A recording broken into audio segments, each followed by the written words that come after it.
Welcome to Guide Guru. We hope this video helps. You stand at the machine with passport and booking reference. Start by selecting your language and tapping check-in. Scan your passport or type the confirmation number. This links you to your reservation. Once the system finds your booking, choose passengers to check in and confirm flight details. This is how the machine verifies identity and seat options. Make sure to review the flight time and baggage allowance before proceeding so the next steps go smoothly.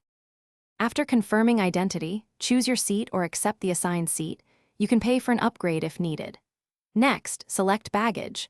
Add hold bags, declare overweight, and pay the fee with card or contactless. This is where allowances are enforced. Once paid, the machine prints luggage tags and a boarding pass or sends a mobile pass to your phone. Make sure to attach tags firmly to checked bags and keep receipts for tracking before proceeding to baggage drop. With tags attached, take your checked luggage to the bag drop counter and place it on the conveyor for staff to scan. Keep your boarding pass and baggage receipt. If the machine prints only a mobile pass, scan it at the drop desk. If something goes wrong, barcode unreadable, payment failure, or system error, step aside and call the agent. If busy, try rescanning or rebooting the kiosk and re-enter booking details. The agent resolves identity or payment issues quickly so you can proceed. Thanks for watching. Consider subscribing if we helped you today.